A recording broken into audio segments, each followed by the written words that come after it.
Okay, so today we have a story that, it sounds like it was ripped straight out of an adventure movie. The title says it all, really, The Palace Beneath the Prophet. It's a pretty wild question, isn't it? It just doesn't feel right. How can something terrible lead to something wonderful? But that exact paradox is at the absolute heart of the story we're diving into today. It's a story about a devastating loss and about what can be found, totally unexpectedly, in the ruin. So, to really get what was found, we first have to talk about what was lost. Our story starts in the ancient city of Nineveh, at a site that people considered sacred for centuries. And listen, we're not just talking about any old city here. Nineveh was a true powerhouse. It was one of the great capitals of the ancient world. You've got to picture this place of just immense wealth, incredible power, and military might. That's the stage where this entire story unfolds. So for hundreds and hundreds of years, people came to pray at the shrine of Nebi Yunus. It was believed to be the final resting place of the prophet Jonah.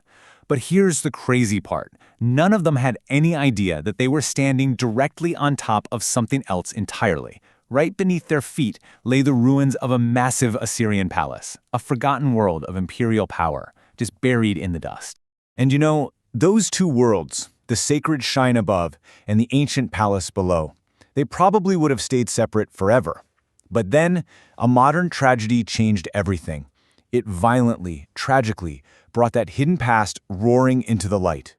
This timeline really puts it all into perspective.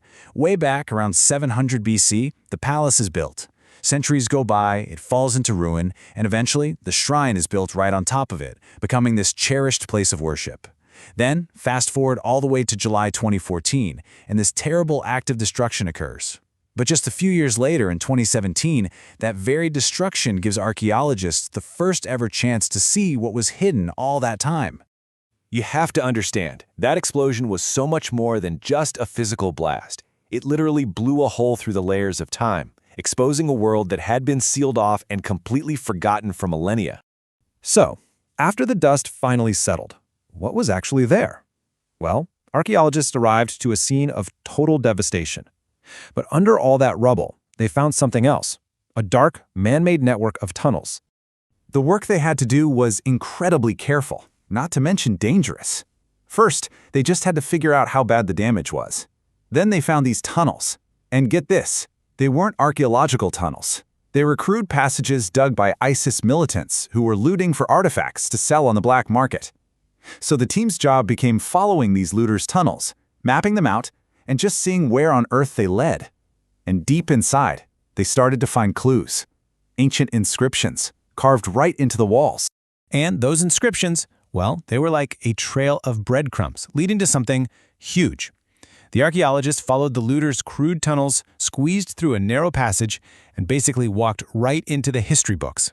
They had found it, a palace that had been sealed, hidden, and left completely untouched for over 2,500 years. This wasn't just some old building. It was a perfect time capsule from the absolute height of the Assyrian Empire. And wow, what a time capsule it was. They found a throne room that no one in the modern world even knew existed. They found these incredibly detailed stone carvings showing soldiers and chariots in battle. And crucially, they found marble panels just covered in cuneiform script, that ancient wedge-shaped writing that actually named the king who built it all, Sennacherib. They even found pieces of the colossal winged bulls that would have once guarded the gates. Just incredible. Which, of course, brings us right back to where we started. This entire incredible discovery is just wrapped in this profound and, deeply uncomfortable irony. This quote from one of the archaeologists on the ground just says it all, doesn't it? The conflicting feelings must have been overwhelming. Imagine standing there, in the rubble of a beloved sacred site, but at the same time, you're at the entrance to one of the most important archaeological finds in decades. A truly wonderful find born from a truly terrible loss. And here's the central paradox, laid out as plainly as it gets.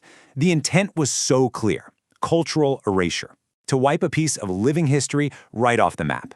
But the outcome? It was the exact opposite. It was a historical revelation, an accidental uncovering of a piece of history that was far, far older. And really, that's the thought this whole story leaves you with. The ground beneath our feet is like a book with most of its pages still unread. This palace was hidden for over 2,600 years. It really makes you wonder, doesn't it? What other incredible secrets, what other forgotten worlds are still lying dormant down there, just waiting for a crack in the surface to see the light of day?